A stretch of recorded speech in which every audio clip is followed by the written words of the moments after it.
Welcome in, guys, to Saturday Showdown here live from the home field studios. I'm Caleb. We've got Dylan here, and we are back at it with this preseason show as the season doesn't kick off for another couple weeks. So, how are you doing, Dylan? Good. Thank you for asking. How about yourself? Doing pretty good. Just this hot weather here in Arkansas. So it's not too much better here. It's very humid. I think tomorrow is like without the humidity, they're calling it 100 degrees, and then it's supposed to be like 110 or something. So, yeah, I feel that. I was about to say, it's safe to say summer's here. So, yeah, full force. 100%. And so, this is going to be a quick episode where we kind of go through some preseason top 10, some our picks for conference winners, kind of our preseason early Heisman candidates, and kind of any other. We'll hit on kind of NCAA 25 that's coming out that's college football related. So, big news for college football world is, it's continuously evolving with NIL and things of that nature. And, we'll jump right in here and, we'll go conference winners first, before we start breaking down our top 10. So we'll just start alphabetically here, jumping in here. The ACC, who are you going to go with to win the ACC? The ACC? Man, that's a lot of these are really. I don't know how you would say. I guess a lot of these are tough now. Because like even when we do our top 10, there's teams that stand out, but I don't think there's anyone that like there's no one that's just like crazy where you're like, yeah, that's 100% probably going to be it. I mean, I'm sure there and like maybe like lesser conferences or something, you might be able to look at that, but. Yeah, I part of me wants to say Clemson just because of who they are. Part of me wants to say like North Carolina or North Carolina State. I've been hearing a lot of things, like big things about them. I don't know. I think talent wise, I probably just have to go Clemson. That's who I have. I feel like a lot. It's just more for me. It's talent. I feel like they're going to get more talent than a lot of people. So that's just that's kind of who I have. That's kind of who I'm going with. But I don't think I don't think I could look at that and be like 100%. Like stamping on it. Right. That's fair. My pick's going to be Florida State. I think that Norvell's did a good year replacing. It's hard to replace a guy like their quarterback they had last year, but he brought in DJU that started at Clemson, had the stop at Oregon State, and now he's back in the ACC again. Will face his old team.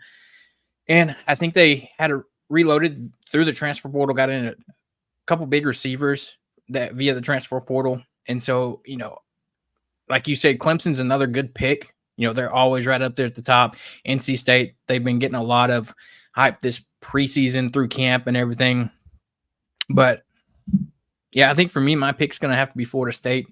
I think they're going to be fueled, especially after how last year went for them. I think they're going to want to come back and, make a push this year. Yeah, I was between them. I was between them too. I know they had lost a lot. But I mean, I guess it goes with basically any college team. But yeah, that's also a very good pick. There's going to be there's a lot of teams I feel like that have not had the chance to step up are going to be able to have that chance to step up. So, yeah, that's true.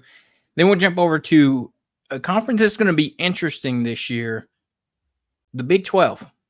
You lose Texas and Oklahoma to the SEC, and you get additional teams coming in. You've got Colorado. You've got coming in that they're hyped up. Of course, it's Deion's team. That hype last year, that train stopped pretty quickly during the season. So looking at the Big 12, what are you feeling there? Looking at it, dude, it's pretty.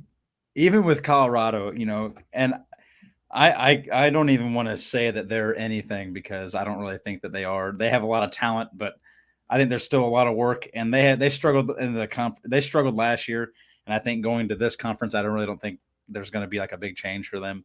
But like looking at the teams that are there, there's not really there's not a whole lot.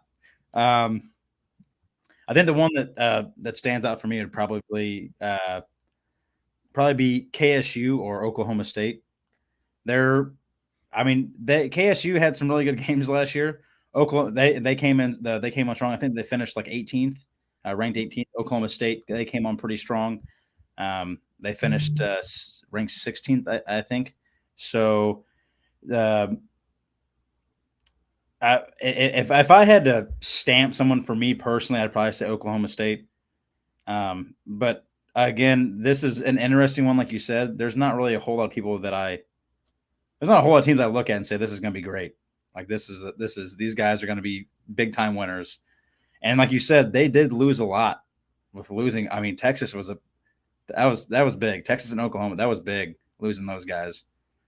I was about to say if those two were still there, my pick would have been Texas. 100%.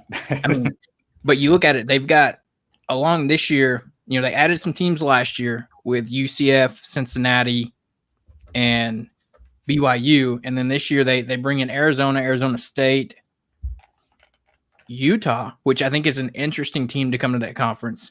It is, yes. Along with Colorado. Like you said, with this new era of the Big 12, you have one of those easy picks. Like most of the past few years, it's either been it's going to be Oklahoma or it's going to be Texas. Yeah. And then every now and then you have Oklahoma State up there, or you had, like Kansas State having a good year every now and then Baylor as well. But for the most part, over the past several years, it's been dominated by Texas and Oklahoma. And then with that absence, it's going to be interesting to see what team actually steps up to kind of lead the conference, if you will. I'm kind of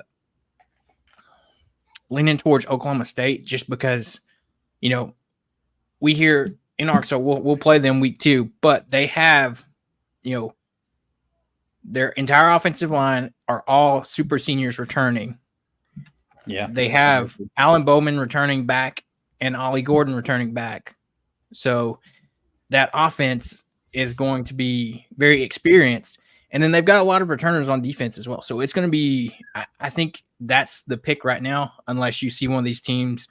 I mean, Colorado's going to have hype just because of Dion and Shedeur Sanders and Travis Hunter, but we'll see what they do when it comes to conference play. Maybe you see something out of Utah. Utah's usually sneaky good. Yeah. Yeah. And so, but I think for now, looking at it, I'd have to go Oklahoma State. So, yeah, and it'll be interesting to see what Colorado does as well, because their offensive line's atrocious. Shedeur Sanders, that I felt so bad watching most of his games last year because he was getting absolutely peppered. So, but yeah, Utah would be that. Yeah, that's interesting that they're there. They always have like those sneaky big wins. So maybe they can piece something together. I don't know, but like you said, I would have to agree. Oklahoma State. I don't. It's one of those conferences that's going to be. I think anyone be up for grabs for anyone. I think. Yeah, I mean, that's true. And then the next one, the Big Ten we're going to talk about, is going to be interesting for sure because you still have the Big Two, Ohio State and Michigan. But then you have them bringing it over from what was the Pac-12, USC, UCLA, Oregon, and Washington. So that conference gets bigger and seemingly a lot tougher. It does. Yeah. I mean, you would think that there's enough firepower and in that conference already, but it's going to make for some really explosive games. It's going to make for an interesting race to see who wins the Big Ten overall. I had to pick Ohio State. I'm a huge Ohio State fan, so I know that's depressing to hear, but I am. I'm a huge Ohio State fan. I have been for a long time. I actually was a huge Florida Gators fan, and then I liked Urban Meyer more than I liked the team. I just liked the way he coached, so I kind of just followed him when he went to Ohio State. and I've been a fan ever since. But I really wanted to pick, and I hate to say, I really wanted to put Michigan up there as well, but they lost a lot. With Blake Corum and JJ McCarthy. I mean, just those two alone right there. That's heartbreaking. And then Jim Harbaugh as well. The dude is a mastermind of football. I was about to say, you throw in a new head coach as well. So, yeah. So for me, it's going to be the Ohio State. I wouldn't be surprised. I don't really like USC. I've never been a fan of theirs. I'm happy we got Caleb Williams, as far as like, NFL, because I'm a Bears fan. I'm happy we got him, but he's gone. I know they're still going to get talent or whatever, but I just don't think they're going to be ready for this kind of firepower that's in this conference, to be honest. They were a pass-heavy team with Caleb Williams, and you're going to need to be some sort of a dual-threat offense. You're going to need to be able to run the ball efficiently against these guys. Throwing it against all these guys, it's not going to work out. The only other team that I could see really putting up a fight is going to be Oregon, just because the style of offense that they run, even though they lost Bo Nix and everything, and some key players, I think just the style of offense that they run, fast-paced, RPOs constantly, throwing the ball. They're quick. The no huddles, everything. I think maybe if someone was going to put up a fight or someone sneaks past Ohio State, it would be Oregon. But yeah, I agree. I mean, and on that USC topic, you can't forget last year they had a non-existent defense as well. Yeah. So I mean, it's not going to do them any good if they can even score points if they can't stop anybody. And these offenses are going to be a lot tougher in the Big Ten than they were in the Pac-12. Oh yeah. So that's one thing that's going to be interesting to see if Lincoln Riley can get himself a defense. Because I think even back to his Oklahoma days, it was all about the offense. I'm going to score more than you, and if our defense stops you, okay. But I'm kind of on the same page as you with that right now. I would have to go with Ohio State. They brought in Will Howard from Kansas State, experienced quarterback coming in. They brought in Quinshon Judkins, running back from Ole Miss that had a great year last year in the SEC, comes in. And, Ryan Day always has that program in a good spot. Like you said, I wanted to throw Michigan up there, but like you said, you lose JJ McCarthy, you lose Blake Corum, you lose Harbaugh. I want to see him prove it first that they can do it without him and under the new regime until, who knows. I think that'll be an interesting game this year at the end of the season between them and Ohio State. But like you said, I think Oregon probably out of the rest of that conference has the chance. They brought in Dylan Gabriel from Oklahoma that had a great year last year at Oklahoma. So you're not losing, yes, you're losing a lot of experience with Bo Nix, but you're getting in just a guy that's almost just as talented and they can sling the ball as well. So Dan Lanning's going to have himself another experienced transfer quarterback, and we'll see if they can come up with a defense that can get stops in the Big Ten. But other than that, we'll see what happens there. And then, even though not a Power 5 conference, we'll jump over to the Mountain West.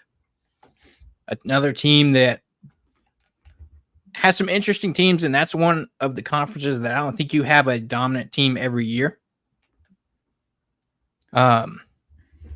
You've got top teams in there. San Diego State's usually pretty good. You've got Wyoming that had a good year too. You got to think about the Josh Allen years. And then you've got Boise State. I mean, that's going to be my pick. Boise State. They got that transfer from UCLA, talented quarterback that's coming in. New coach, new kind of system than what they had in the previous few years. And I mean, that's who I'm going to go with. Yeah. I to be honest, I don't really, I mean, out of all the college football that I watch, I would say a lot of people probably really don't watch or follow the Mountain West unless you're absolutely a huge team. But my pick for that was going to be Boise State as well. They used to be the real deal back in the day. So, and like you said, when you look at the teams, Boise State's San Jose State, UNLV, AFA, Wyoming, Fresno, Hawaii, Nevada. I mean, all these guys, there's really no one that it's almost like the nobody really jumps off the page at you. Yeah. So for me, Boise State, it seems like they've been pretty dominant in this conference. It seems like they always finish at the top or close to the top every year. They're the most consistent, I feel like, in that conference. and like you said, they acquired some decent pickups, some transfers. So I would, if I was going to pick one, I would say, my pick for that is going to be 100% Boise State. So Yeah, that's fair. And then we're going to jump to my bias of the best conference in college football, the SEC. ooh, And you talk about a conference that has several teams that could easily be right up there with one of the top teams, where most of these other conferences, you have really one you're going to pick. There's at least 3 in my head that you could pick that could all easily win this conference. At least. There could be more. And just until they get knocked off by somebody in this conference, I know they did last year, but I've got to go with Georgia. They got Carson Beck coming back. He's a Heisman contender. I mean, you've got Texas that you can also throw up there that's going to be up in the top, easily this year. Quinn Ewers, another experienced quarterback that's up there. That could be a toss-up. And then I'm going to put Alabama up there just because they're Alabama. But it's going to be interesting to see the first year with no Nick Saban, Kalen DeBoer coming in from Washington, to see what that team looks like this year in what's going to be a weird year not seeing Nick Saban on the sidelines. Yeah, that's going to be weird, man, because I hated that guy with all my heart. But, I mean, he was a very hated dude, but he was, the best coach, in my eyes, arguably, in college football history. Everything that he did was outrageous. But for me, yeah, it's got to be Georgia. They're like the new Alabama, dude. They're so consistent, so good. 5 stars across the board every year. They're hard to beat. They play. I feel like when they play some of these guys, it's no mercy with any of these teams that you think would maybe some of them would put up a fight, but they're unstoppable. Alabama, yeah, you got to put them up there, even with Caleb DeBoer. But I feel like when Nick Saban was gone, I feel like they lost. A lot of transfers left there and went to other teams. So it's gonna be interesting to see what they do. I would have said Tennessee. I don't really think you can put them up there. They're a good team, but I just don't think that they're prepared. I like Texas as well, but I'm going to need to see them prove themselves in a tougher conference. I know Quinn Ewers is really good, and I know Texas is a really good team, but they're playing in my eyes, a tougher conference right now with a lot tougher teams. But I wouldn't sleep on Mizzou either. I know they lost some key pieces, but I feel like they got a good rhythm going as far as like team chemistry and everything that they've been doing there. Finished 8th. They did beat Ohio State. I know Ohio State really didn't, they didn't have their QB or anything when they played them in the bowl, but I wouldn't put Mizzou out of the picture either. But I would say until someone shows you that they can beat Georgia, it's going to have to beat Georgia. So, yeah, that's fair. It's like somebody I was watching a show the other day, and they were talking about Texas and Quinn Ewers, and they said, he's a really good quarterback. But I think for him and Texas to succeed, he's going to have to be a great quarterback this year. Yeah. And I think that's going to be the big point. Prove it. You wanted to come join the SEC. So are you going to come in and, in a sense, prove you to deserve to belong?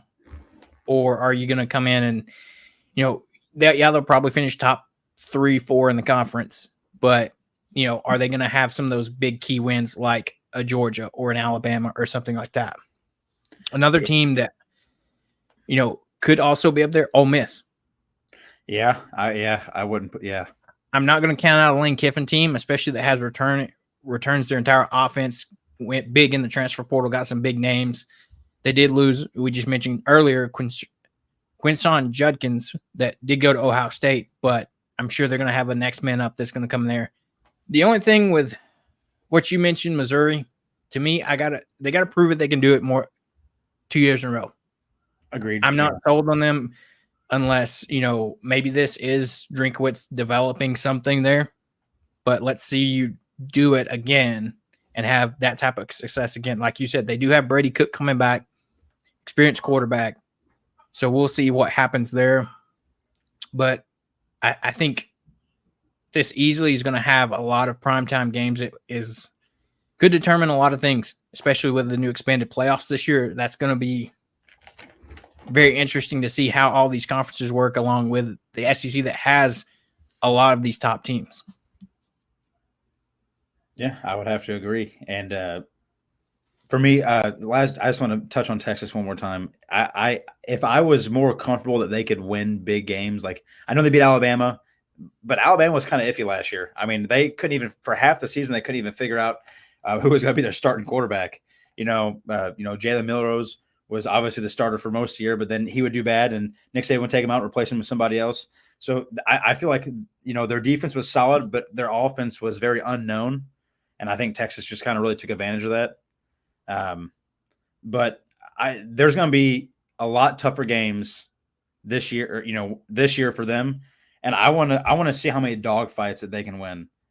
They're going to have to prove themselves that way because it's easy to beat, a team like Alabama and then play a couple no-name teams and, build a good winning streak and then play like one hard game. And then, but you're going to be playing, even Kentucky and Florida who are not ranked, they're still tough. They're still tough teams. So, and like you said, Ole Miss is in there, Mississippi State. All these teams are no joke. Like even if they're not ranked, they still put up heavy fights. So it's going to be interesting to see how many fights they're willing to get into, dig down, and try to win. So, yeah, very true. I'm circling October 19th. That's going to be a game for them to prove themselves. That Georgia comes to Texas, so that can they go and defend their home stadium against arguably, as of now, the number one team in the country. Yeah. If you want to have your prove it moment, there it is right there. Yeah. 100%. And that could shake up everything. So, and like you said, coming to your home turf, coming to Texas. Yeah. If you were going to do something, if you wanted to make a huge statement and the SEC and say, we're here for years to come, that's going to be the game. So yeah, you're right. I was about to say, because when you look at their schedule, they have Michigan early in the season, but we've already talked about, we don't know. It's not going to be the Michigan that we saw last year. And then other than that, Colorado State, UTSA, UL Monroe, Mississippi State, they got Oklahoma the week before. Oklahoma, it was a pretty good game between them last year. So other than that, up until that game, they don't really play anybody. So they got two tough tests right there in a row. And like you said, those 2 weeks I think are going to be key. Yes, they're playing Oklahoma that they played before, but then if you can get that win and then follow it up and big time matchup in Austin, we'll just have to see. Yeah, it's going to be this year is going to be really interesting for college football, especially in the SEC. So, yeah. And so with that, we picked our conference winners there. We'll jump over to our preseason top 10. This is a list where it's going to have several teams that we've already talked about. We'll start off here. Number 10, we'll work our way up. Coming in at number 10 for me, my ACC conference winner is Florida State. Okay, yeah, that's where I had my ACC conference winner too. So, and then coming up at number 9, I've got Michigan. Just because I'm giving them a chance. You saw their new head coach, the offense coordinator they promoted. He stepped in and filled in for Harbaugh last year, but there's a difference between filling in for the head coach and being the head coach. Yes. Yep. So I'm going to give them credit because they won the title last year, but they can easily drop really fast out of the top 10 this year. Who you got? I believe it or not, I also had Michigan at number 9. It was hard for me to put them. I didn't even want to put them in the top 10, and that's because I hate Michigan. I did not even want to put them there. But I always a thing I stand by is I hate when someone wins the national championship or finishes in the top 4, and then preseason rankings come around and no one even has them in the top 10, even if they lost a bunch of people. College is college; they're still going to get good recruits. And I hate when people don't put them where they're supposed to be. As much as I hate Michigan, they deserve to be in the top 10. So yeah, I have them at number 9. I just kind of I need to. I hope they do terrible, but I need to see if the coach can coach, and I need to see how their players are going to respond to a new, like you said, a new regime. It's easy to respond like a guy like Harbaugh, who coached in the NFL. He's been to a Super Bowl. He's coached NFL level guys. He knows. He's a football guru basically. He's very good. And obviously, JJ McCarthy and Blake Corum and all these guys responded really well to his offense. But like you said, it's a new regime, new team, new identity. So I'm gonna need to see something. Yeah, I couldn't agree more. Jump up number 8 for me. A team that we talked about that could contend for their conference is Utah. They're always a team that they always seem underrated, and then they come out and have a big early season win. I know the big win from them last year, even though Florida wasn't really good, it was early in season.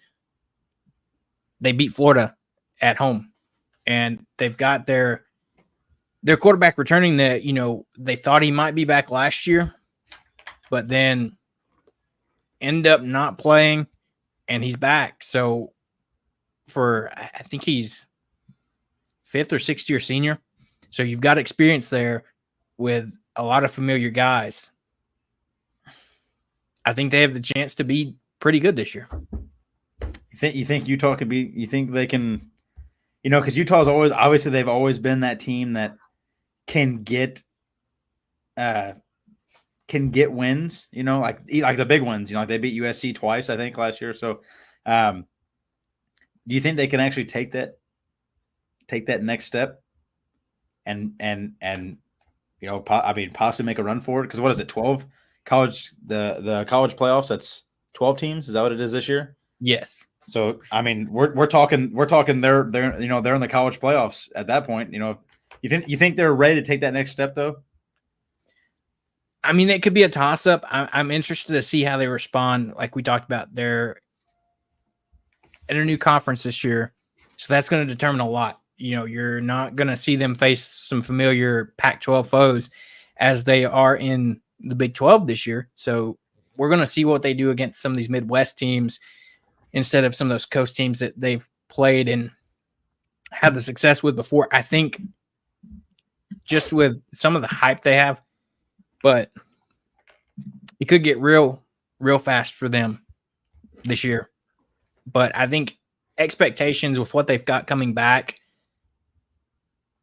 I'm going to put them up there for at least preseason week 1 for me. Okay. Let them show me that they can do it. Yeah, I can't. I can't hate on that. For me, I've always. It's not that I don't like, or it's not that I like them that much. I have a boss at work who's a huge Sooners fan. So every chance, he's the only one that really talks college football. So I'll talk Sooners football with him. I like the Sooners. I like Oklahoma. I feel like they've had a good team. They just they really get overshadowed they got overshadowed by Texas because Texas was just better. But for the longest time, you guys got to remember Oklahoma was they wore the team to beat, and Texas was in their spot where Texas always had a good team, but was always overshadowed by Oklahoma. So I definitely going to keep Oklahoma at number 8. They're in a new area. They lost, Dylan Gabriel and stuff like that. So obviously I wouldn't be surprised if people would have them ranked like 6. I want them ranked at number 8. I just think that they're another team that's going to kind of have to prove it where they're at, especially with losing some big time pieces, not only to the draft or anything, but transfers as well. Obviously Oklahoma's a big team or a big school. So they got multiple recruits coming in, but I like them at number 8. I'm not saying that that's where they're going to end up, but at early season, I like them at number 8. Yeah. Then we jump up to number 7. We'll let you throw out your number 7 here first. So number 7. For me, I like Notre Dame.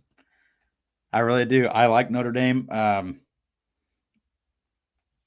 They were a team last year that I think they could have been 100 times better, and they had the talent to be, I think, in my eyes, a top 4 team. And I think a lot of people had them ranked in the top 4.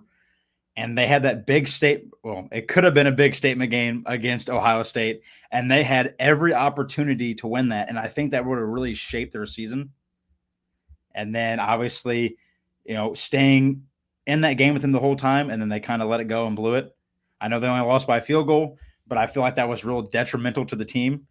And then as you kind of saw the season go on, I feel like they lost their identity on offense and defense, and they lost a lot of games that they probably shouldn't have, especially with the talent that they have. But I really feel like this team is reshaped and refocused, and I definitely think that they're going to make a statement, and I definitely think they'll finish. I think they'll finish at 7, but I 100% feel like they're going to finish in the top 10. That's fair. They're one of those teams that, even though they're the good old independent here, they're always up there. And, you have a lot of people that say every year they're always overrated just because, people say, oh, they're Notre Dame. So that's what they got, and they're always high every year.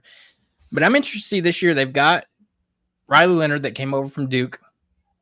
Fantastic guy last year until he got hurt right there towards the end of the season. Yeah. They're replacing an experienced guy in Sam Hartman that came over from Wake Forest last year. I'll be interested to see what he does in this offense, and going from the ACC to Notre Dame, that's going to play not really conference games per se, but we're going to see what they're made of.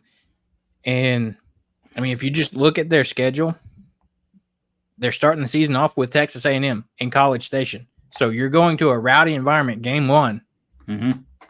And I mean, that's going to be an easy test there. But after that, you don't really have a tough game till you get to week 5 against Louisville.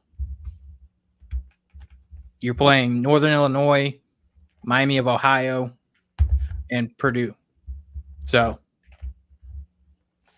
coming in at number 7 for me, I've got Alabama. That I would be higher on this list, but like we said, there's a lot of unknowns.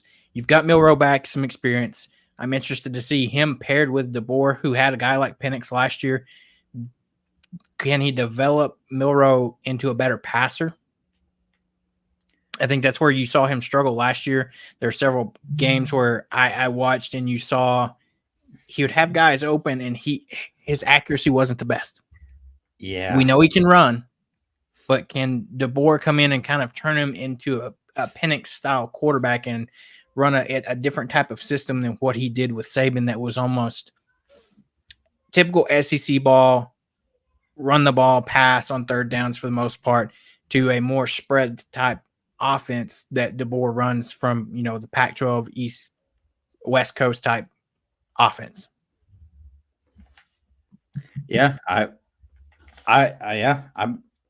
mean, they're definitely ranked. Obviously, we both know they're ranked somewhere in the top 10, but I'm gonna have to 100% agree that,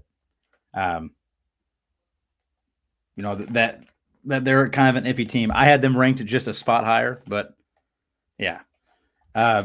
Number 6 for me, this might be a shock a little bit. I kind of like Ole Miss. They've always been a really solid team, especially with Lane Kiffin there. I feel like this is their opportunity to make a big leap. They've had a lot of trouble in the SEC, obviously, with teams everywhere that are just so good. But with Alabama kind of being an unknown, I feel like they might not get so overshadowed by them now. And obviously being a team, the third best team, being under Georgia and under Alabama, it's always been those two. So everyone sees, you can look at Ole Miss.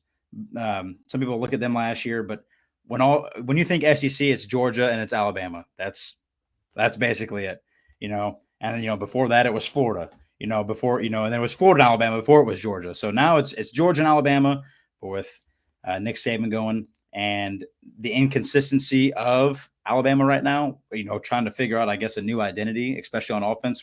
Their defense is always solid, but I kind of think that this with Lane Kiffin, I think he might take advantage of this. I think he might step up, and I think this might be their opportunity. They won't win the SEC, but I think this might be their opportunity to make a big staple and not get overshadowed. So. Yeah, I agree. That's who I have at 6 is Ole Miss. I think they're one of those teams that with the talent that they've got and that they brought in with the portal, if they don't find success this year, I think can they ever get over that hump? If they don't find success this year, do you think Lane Kiffin? Do you think? I don't know if he's gone, but I think he's definitely on the hot seat just because he got Ole Miss to a more, I use the term respectable loosely program, just because they've had a good past couple years.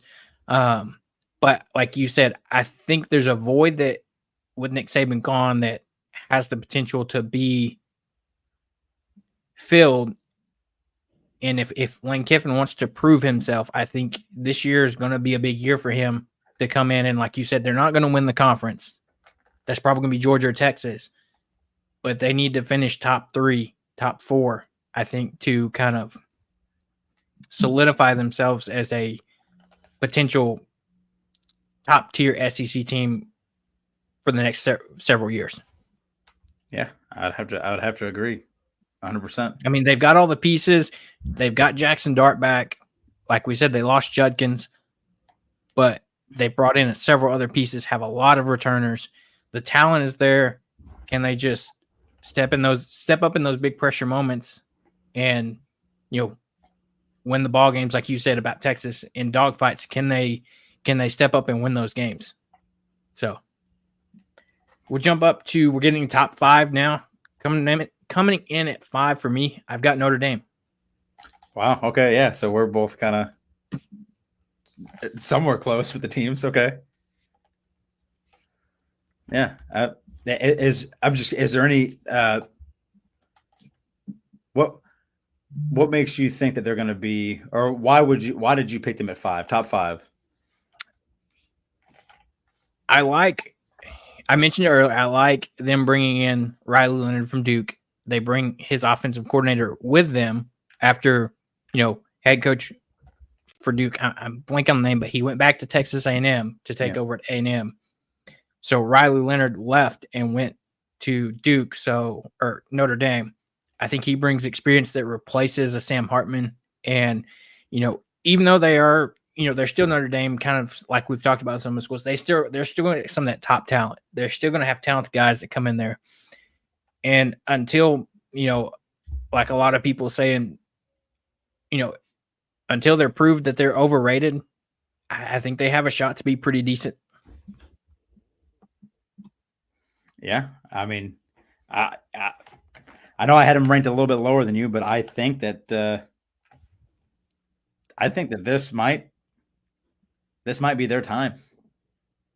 This is definitely a good opportunity for them to step up and be the team that everyone says they're going to be every year, but then they're not, because they always have that talent. I just feel like they always step on their own toes, like I said, I'm an Ohio State fan. Yeah, they should have beat Ohio State last year. No ifs, ands, or buts about it. There was 100% their game to lose, and they gave it to us, and we should not have won that game. So, my brother's a big Notre Dame fan, so I don't root for them, but I always wish him luck on the season. So it'd be nice to see a different shakeup. So it'd be nice to see if they're there. My number 5, just because of who they are, is Alabama. I wanted to put them in the top 4, but I feel like there's 4 better teams than them right now. I guess I won't say better than them, but more solidified. They have more of an identity. We know exactly who they are. With Alabama, with everything that they've lost, especially, I know we've said it a million times, but Nick Saban, that's huge. I mean, that is like the most detrimental loss ever. And then I like Jalen Milroe. I really do. The dude has a cannon on him. He's very dual threat. And whenever he's on it, his accuracy is next to none. Obviously, like I said, he's got a cannon. His ability to find the open man is very solid. But like you said previously, he did have a lot of games last year where he wasn't that, where his accuracy was very poor, where his football IQ was very bad trying to find the man open. He was throwing into double coverage or triple coverage multiple times. He checked down a lot, which is something you don't want to see all the time. And there was a lot of times where he just wanted to run the ball. it almost looked like he was afraid to throw it. So he would just take off, and you could see Nick Saban pelting him on the sideline, telling him that's not what we're supposed to do. And then obviously he got sat, I think, twice for somebody else. So seeing that is very disheartening. But right now it sounds like he's going to be the guy. He did play better towards the end of the year last year whenever he was the final starting QB. But I think with that inconsistency and how I need to see him play more, and then obviously Nick Saban being gone, I can't put them in the top 4. But because of who they are, I'm going to put them at 5. That's fair. I understand that. It's like part of it is it's because who they are. They've got a big void to fill. Like you said, I don't think it can be stressed enough how big it is not having Nick Saban. I think, and I've said this for anybody who comes in, they better have some good stress management because you're going to have a lot of pressure because they've won, or they're a program that's used to winning and not losing more than maybe 1 to 2 games a year. And if you come in and you lose 3 or 4 games, it's not going to be a fun time in Tuscaloosa, Alabama. Yeah, they're definitely under a lot of pressure. Caleb DeBoer is definitely under a lot of pressure. Milroe is definitely under a lot of pressure. And then I know they got like a backup QB like Ty Simpson or whatever. But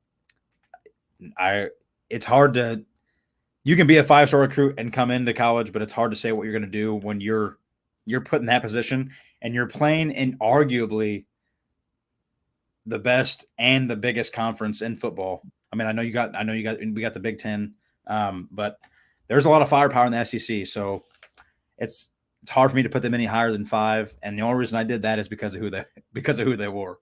If there wasn't Alabama, they wouldn't be there. So, yeah, very true. You jump up to the top 4, like you said. There's several teams that, or a few teams that, easily to me should be in the top 4. Coming in at number 4 for me, team that had a lot of success last year is I've got Oregon coming in at number 4. Yep. Just they've got Dylan Gabriel coming in. Dan Lanning's got a program established there.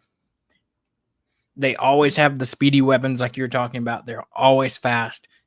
I'm interested to see how that translates from Pac-12 into the Big Ten, where you're going to be playing Ohio State, Michigan, and you have some of your familiar teams, USC, UCLA coming over, but you also have Penn State that you're going to have to play. Some of these teams that are, I mean, it's flat out that the Pac-12 didn't really have defense. Their games were just who can score more. So now you're coming into a conference that has decent defenses. Can you come in and still play your style of ball, or can Dan Lanning make those adjustments and still find that success that he's had the previous few seasons in the Pac-12?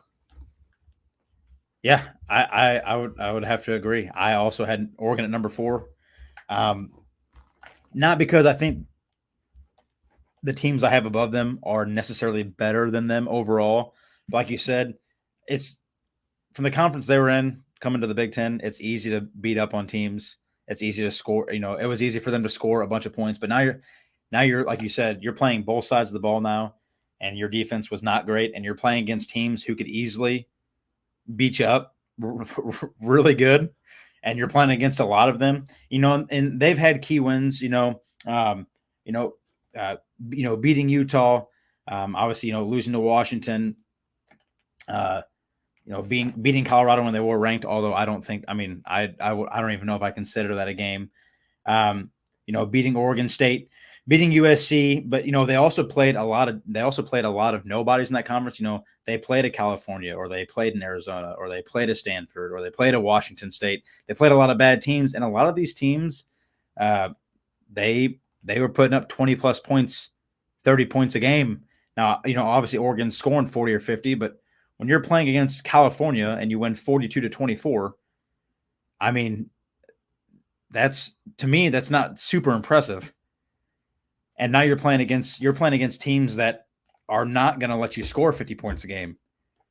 So it's going to be interesting to see what Dan Lanning can do. And Dylan Gabriel is a very good QB.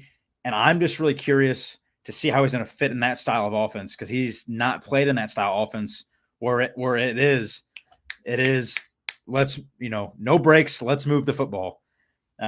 So I like Dylan Gabriel. He's a really good QB, but he has not played in that style. And Dan Lanning has had QBs who have fit very well in that style. And going from Bo Nix to Dylan Gabriel, it's, to me, that is a huge separation of a QB. So Dylan Gabriel has really good arm talent, but I just think Bo Nix, in my eyes, he was better suited for this type of offense. So it'll be interesting to see how they do. They're still a really good team either way.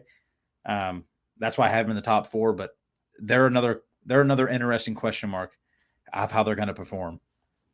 Yeah. And then you can jump up here. My 2 and 3 for me can easily be flipped. You could go either way with these teams. Coming at 3 for me is Texas. Oh, wow. Like I said, you're splitting hairs when you're coming to these top 3 teams. I think you can flip your 2 and 3 here for me, but coming in is 3. I want to see, like we talked about before, can Quinn Ewers come out and prove he can win those big games, those close games where you're the leader of this team, you're the quarterback, it's on you. Can you take your offense out there, lead your team, and go get the win? Yeah. Wow. The Ohio State guy has Ohio State at 3. I want to put them higher. I like Ryan Day, but for me, it's Will Howard. I know he's a veteran, seasoned QB, but he's coming from Kansas State. It kind of scares me just a little bit. I'm not saying he won't be good, but you're playing against way bigger fish now, way bigger fish. So for me, it is number 3, but I do agree with you. You can easily flip-flop Texas or Ohio State. No questions asked. I was about to say, with that being said, my number 2 is Ohio State. It's one of those, it's almost like kind of like we said with Bama. They're up there because of who they are. Will Howard, yes, he's got to prove it. He can win against in a more primetime role coming from Kansas State to Ohio State, where you're going to be in a lot more bigger situations.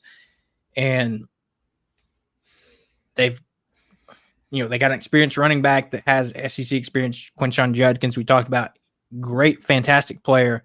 Glad to see that we don't necessarily have to play against him, but I'm interested to see what he does against a different styles of defenses compared to what he's seen in the SEC. And then they're always going to have easily some of the top receivers.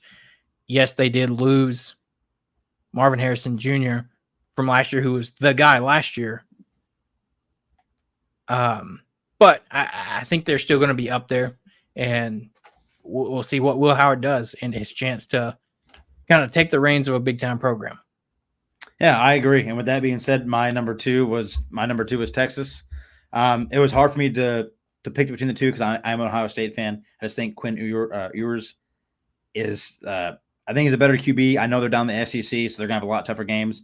But the way I determined who was 2 and 3 is I look at it. I think personally, as much as I'm an Ohio State fan, I think Texas would beat Ohio State if it was a one-on-one game between Ohio State and Texas. I think Texas right now probably comes out on top.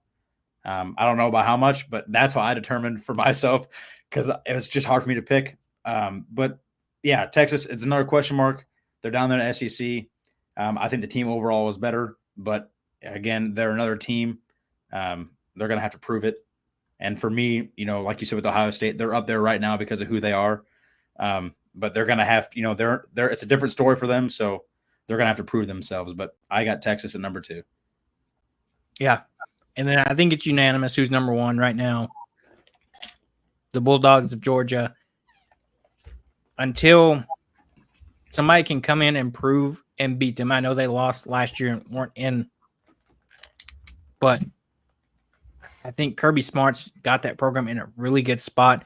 Like you said, they're almost essentially, if you will, the new Alabama. 5 stars at every position, 2-3 deep. Carson Beck coming back, experienced veteran quarterback that had a great year last year. Can he step up and go to the next level this year? And, I'm sure Georgia is going to want to come back and, make it the big game and, win it. So, and get 3 titles in 4 years. So I think that can easily be like I said, I'm circling that October 19th matchup between them and Texas because ultimately that's most likely going to decide who wins the SEC right there. And so I think until somebody just knocks them off and they consistently get knocked off, that they're going to be, for the most part, unanimous number one for the most part of the year. Yeah, I don't really see anyone taking that spot from them unless it's Texas. If Texas does not beat them, they're finishing number one. Rightly so. They've been that team. They've been that team. Kirby Smart is basically like the new Nick Saban down there. He's literally got that team on a fine line, and he's got them in a straight and narrow path, and they've never faded off the path whatsoever. For example, what was it 2 years ago when they played TCU in the national championship game? After the thumping, after the first half, they were putting their second and third stringers in, and those guys were still, I think they put up like another 20 points or something like that with second and third, and these guys are all 5 stars. So they're one of those teams that if someone gets hurt, yes, it's detrimental, but they have another NFL ready type of talent to fill that spot and take in. So like you said, I'll be circling that game, but until someone proves that they can knock them off the top spot, they're staying there until someone can prove that. Yeah, I agree. I'm interested here. Mizzou and Notre Dame will make the playoffs this year. I'll probably say yes on Notre Dame, but it's like I said about Missouri, they got to show me they can do it. They had a great year last year, but can they repeat that success? And is this the kind of breakout of Eli Drinkowitz, establishing success in the SEC, even though they may not be one of those top 4 right now? Is he building something there? Prove to me that they can come out and make the playoffs. Until then, I'm going to have my doubts just because I haven't seen him do it on a consistent basis. Yeah, and for the life of me, I can't think of their running back's name from last year. I can't think of his name, Mizzou's running back. I know who you're talking about. Yeah. I can't, for the love of me, I can't think of his name. As much as I don't want to take away from Mizzou because I do like them, he was a huge part of that offense. He was actually outstanding. And if it wasn't for him, I'm not sure they would have been in the position. Cody Schrader. If it wasn't for him and what he did, I'm not sure they would have been in that position that they were last year. I was about to say definition of a workhorse. Yeah. I mean, he was averaging 100 yards a game, I think, 2 touchdowns. I mean, I was about to say he led the SEC with 1,600 yards, 276 carries, averaged 125 yards per game. Yeah, so I mean, he really was Mizzou's offense. I'm not saying that they couldn't make playoffs or that they won't, but with the loss of him, that's huge because if it wasn't for him last year, like I said, I don't think that there's a lot of games that they won. I don't think they wouldn't have won those games and they wouldn't have been in the spot that they finished at. So, yeah, I mean, I agree there. It's going to be interesting to see what they do. I think there's going to be a lot of pressure on Luther Burden this year. Their star wide receiver from last year, I think he's going to have to step up even more. Mm-hmm. And, he's very talented, but, can he take it to that next level and help kind of fill some of these gaps that were losses from that team last year? So now we'll jump over to our final segment here. An interesting one that's going to have a lot of names that we've already talked about is your preseason Heisman favorites. For me, it's hard to argue the top guy with the best odds right now that plays for that team we just talked about, Carson Beck for Georgia. I mean, it's hard not to be one of the top candidates when you play for the number one team and you have all those talented weapons around you. It's really hard to at least not put him in the conversation preseason and then see how his performance stacks up against those expectations. Yeah, I would have to 100% agree. I think he's the favorite to win it. completing 302 passes out of 417 attempts last year, 72.4% completion rate, over 3,900 yards, basically 9.5 yards a throw, 24 touchdowns, 6 interceptions. And the team that he's on, like you said, I mean, they literally give him the best. I mean, he has the best odds to win. He's in a really and I think what solidifies it for him is he's in a super tough conference and he's still performing that well. I know it's a really good team, but you still have to step up and win games. So 100%, I think because of the best, he definitely has the best odds. Yeah. And then coming in at number 2 for me, I've got Quinn Ewers, Texas. I mean, you just talked about Carson Beck's stats. He came in through 22 touchdowns last year and almost 3,500 yards. But I think it's like I said before, he'll have to go from being good to great this year, not only to have Texas have that success, but if they have that success and it's because of him, and say they do knock off Georgia in that big matchup, it's hard to not look at him as the new favorite at that time. I would, yeah. I mean, what a statement win for your Heisman odds right there to knock off Georgia, arguably the number 1 team, in a battle with another Heisman candidate. And people are going to look at that because I had Quinn Ewers at number 2 as well. And people are going to look at that as a one-on-one matchup. They're going to look at it as Carson Beck versus Quinn Ewers. I mean, that's how they're going to look at it. And if he can step in and beat Georgia, and they're going to say that he beat, especially if he can outplay Carson Beck, like be the better QB on the field that day, I would definitely say that probably solidifies his Heisman win right there. I 100%. I think that probably solidifies it. Oh, yeah. Agree. Coming in at number 3, I have Dylan Gabriel for Oregon. Okay. I think he's got good odds. He is a guy that is transferring into Oregon from Oklahoma. He does have some good weapons, and that we know that offense can put up a lot of numbers. So can he come in and kind of replicate the type of season Bo Nix had that made him a Heisman finalist as well? And the same style offense, this, same coaching staff, has weapons. They got 5-star transfer Evan Stewart that came over from Texas A&M after the firing Jimbo. So he's got plenty of weapons, but can he step up and start to separate himself into that level we just talked about, that Quinn Ewers, that Carson Beck type level of play? Yeah, and that's I didn't even really think about Dylan Gabriel on Oregon. For me, we talked about him a lot. I have Jalen Milroe just because of what he could be. And last year, he threw the ball 284 times, completed 187 of those passes at 65.8%, 2,834 yards, about 10 yards a throw, 23 touchdowns, 6 interceptions, and he ran the ball 161 times, 531 yards, and another 12 touchdowns on top of that. I feel like there is so much talent inside this kid, and I feel like he could be a top 3 or 4 QB. But that team, that offense last year was so unidentifiable. They could not figure out who they were. It seemed like Nick Saban had a hard time trying to get anything settled, switching in players in and out.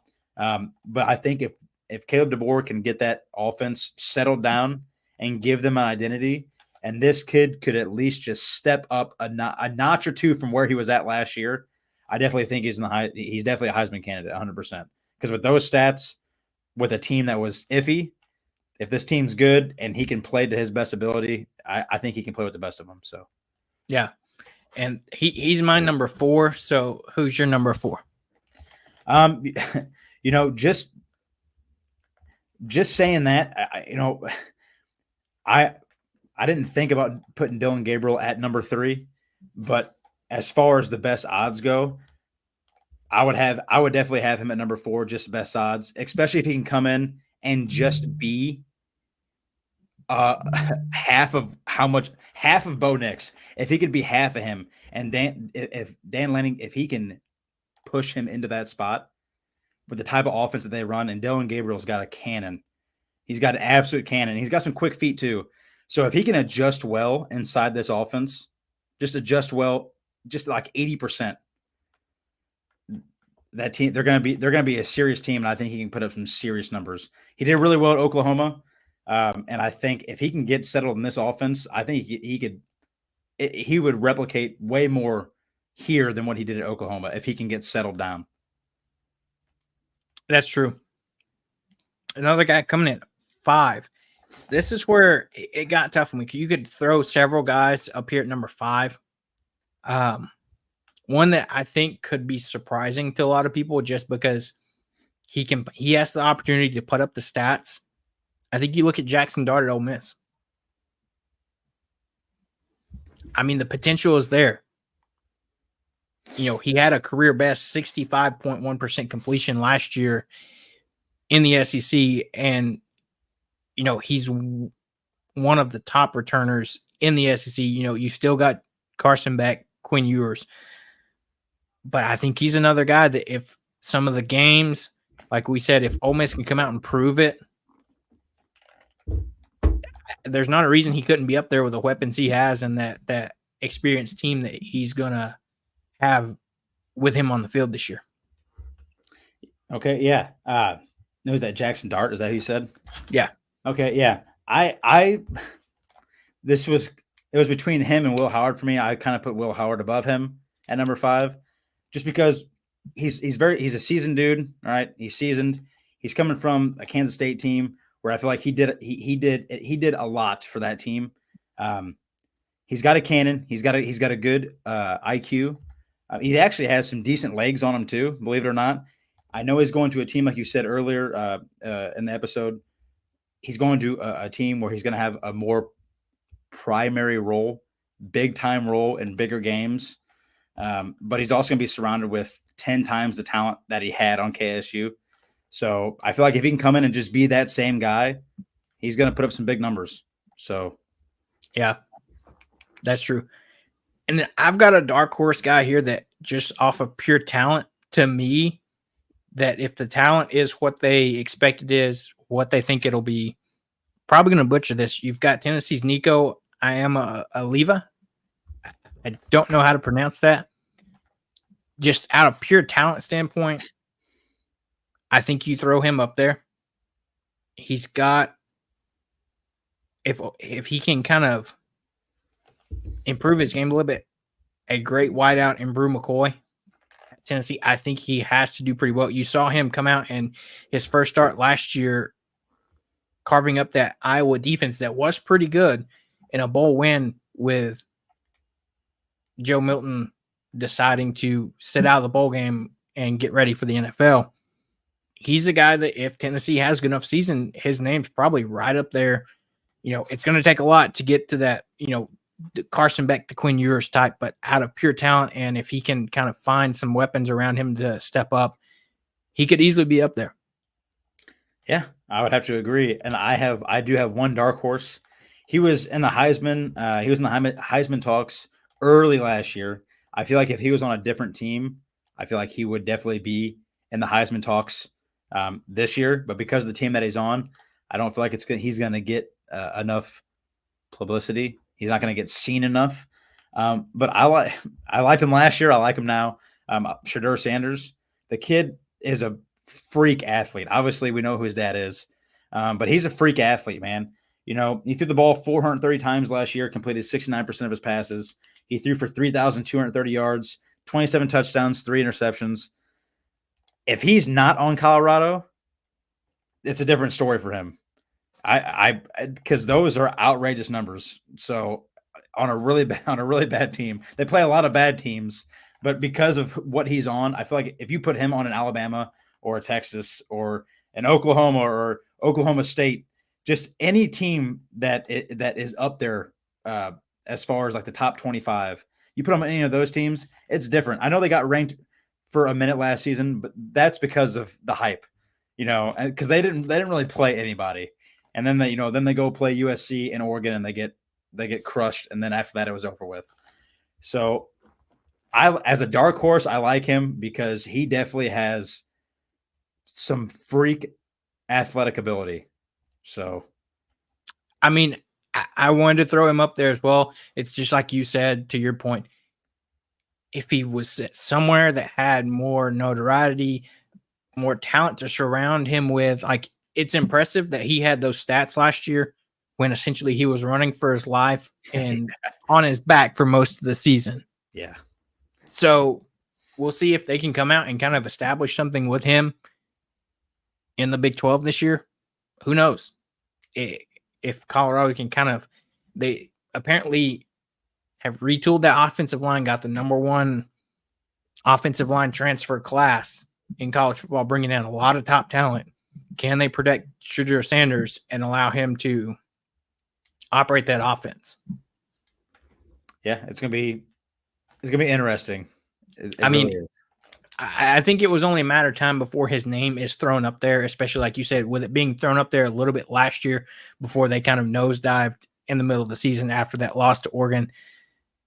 It was just a matter of time until his name gets thrown up there and they have some early season success this year and he puts up big numbers and that type of thing. Yeah, and yeah, he was putting up big he was putting up big numbers, and I feel like that's why his name got thrown in there right away. But like you said, they took a nosedive, and he was on his back, basically the whole season and running for his life. So it was impressive. You got to put up those numbers, but your team, you just can't be the good player. You have to lead your team to victories too.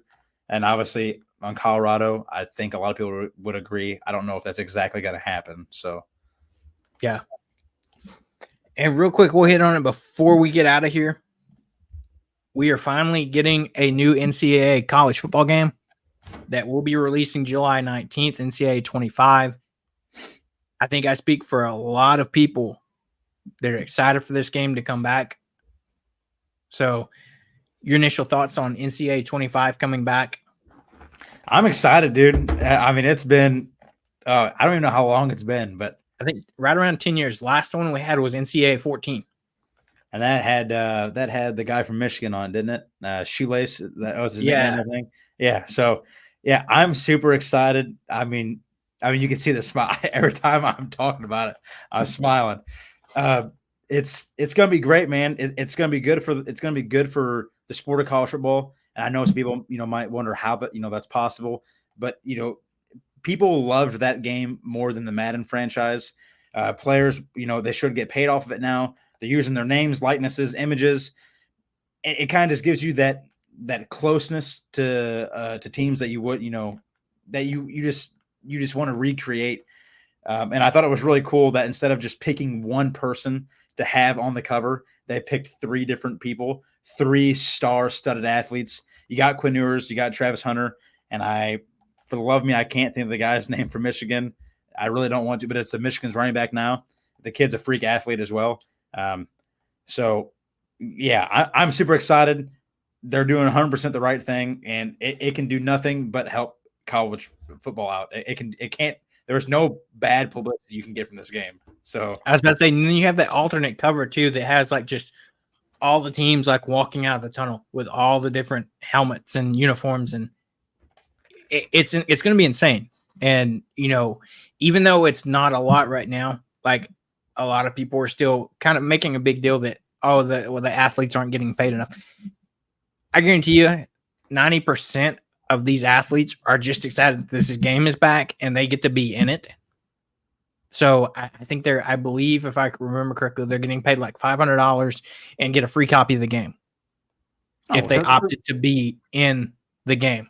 So they're getting something at least. Yeah. But people were wanting them to get paid like probably more based off of what it's sold or something like that. I could see something like that. But at the end of the day, I think a lot of those athletes are just happy that this game is back, that they grew up playing as well. And then now they get to be in the game. And so, I mean, you get to be in a football game. Like, that's made by EA Sports. Right. That's crazy to see your face in a video game. Your last name on a jersey. I mean, yeah. And with NIL deals and stuff, I'm sure maybe if there wasn't NIL deals, I don't know if this would be happening. Maybe they would think it'd be a big deal, but because these guys can get big deals from anywhere else, be sponsored from anywhere else. I get, maybe it's not a big deal to these guys anymore. So, but like you said, I mean, why wouldn't you want why wouldn't you want to be part of a video game? Right. Now, do you have a team other than some of the big names that you think it would be fun to use as a dynasty team and rebuild? Not thinking outside of the big names, your Georgia, your Alabamas, Ohio States, a team that they have the potential and that it would be fun to build them up in a dynasty format. Oh man. The two for me, other than like I would clearly play as Arkansas. Yeah. But if I didn't choose Arkansas, other teams that I would have to throw up there for me would be Boise State, just because the fact that I love their uniforms, I love the blue field. Yeah. And it would be cool to make them into, like you mentioned it earlier in the show, they used to be a really big time program. And then I think another team that has potential that you see, having some success nowadays is Coastal Carolina. Coastal Carolina. The Chancellors. What are they? The Chancellors? Is that what you said? Coastal Carolina. Wow. Oh yeah. It's like some type of bird. But they also have the type of, they have a teal field because teal is one of their colors. A teal field. They actually have a color. They have a colored field as well. Wow. Okay. Wow. Yeah. You know what? That'd be something. That'd be something I'd have to think about. There's so many teams that would be fun to rebuild. Yeah, I mean, because you at least got to do one like you said, like the Mountain West. Like you could just pick some terrible team out of there, because people like doing that, picking a team that's a nobody, and then just running the table and trying to win a championship. So that that'd be. Yeah, I'm gonna have to think about that. I don't know. I also throw Tulane out there, the Green Wave. Yeah, maybe I'd play like Wyoming and make myself a QB to be the next Josh Allen or something. That's interesting. I mean, I would definitely have to pick Boise State just as one of them, like you said, just because I'm obsessed with the blue field. But as far as somebody else, I don't know. There's a lot of teams that I could think. I could do San Diego or San Diego State or Hawaii. Some of these no-name teams you just want to bring up and have them do something. Right. Yeah. That team you want to just build up and like you said, run the table and make the chance for a championship and, that type of thing. We talked about, you just mentioned the blue field, a fun tidbit, so Arkansas has Taylor Green that transferred in from Boise State. We had him on our show right after he announced he was transferred, and we talked to him. And one of my questions to him that was really fun was like, what was it like playing on a blue field? And it was, he said it took some adjusting getting to, but then after being there, when he said he would go home to, I think he said he'd go home to Texas and he would practice and work out there. He said it was weird being on a green field. Yeah, because I'm sure that's probably. I'm sure that'd be weird going anywhere else. You play on a blue field, yeah. Maybe. And he said it was true. A fun fact that I asked him that it was rumor that birds, ducks, that type would land on the field thinking that it was water. No kidding. He said they would find bird feathers and stuff on the field just because. You think of them flying overhead and you see the blue down below. And I think, wow, that's crazy. Wow. That birds actually, yeah, that's crazy. That's crazy to even think of. Yeah. Maybe like UNLV, James Madison, something like that. Just some, I don't know if they'll have, I would assume they have every single team in there, right? Every single team. I think most teams opted into the game. I think there's a very few that won't be in the game. But even if they aren't, you could go into the build a team and just create them. So, yeah, Tulane would be good. USF, that'd be fun. SMU, just some team that just terrible that you just make them win everything. Right. Yeah. Well, that's I'm gonna have to remember that fact. I like that. The birds thought it was water and they would land on the field. Sure Okay. enough, I didn't believe it. I will say it's cool. I've seen the blue field in person. My You have. sister-in-law lives in Boise, so when Wow. we go up to visit, there was one time I wanted to go by, so we drove by the stadium and got to see in, and it is very blue. I hope to get to a game up there soon just to go and see what it's like. But yeah, it's one of those things you either hate it or you love it.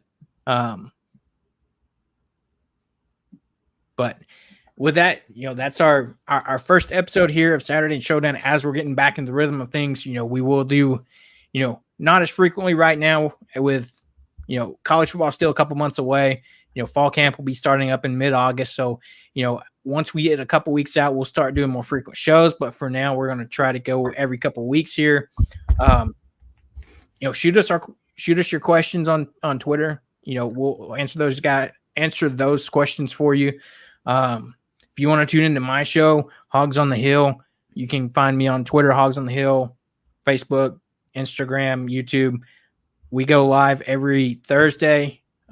We'll be having a live show this week at our sponsor, Core Brewing. So that's a fun event that we get to do. Go check out the other Variety Sports Network shows. Fantastic things they do there. Coming up soon, there's going to be the 5-hole after the game tonight with their reactions there. A lot of good things going on there. Anything from you, Dylan, before we get out of here? No, yeah. Just make sure you guys check out all the shows. We literally got a show no matter what sport you're into, college, professional sports, anything you want to look for, we got a show for it. And I promise you guys we'll love everything, whether you're a hockey, football fan, basketball fan, baseball fan, even NASCAR. Yeah, we have a show for everything. And any interest support that we get, we 100% appreciate. Yeah. And so until next time, we'll see you guys later.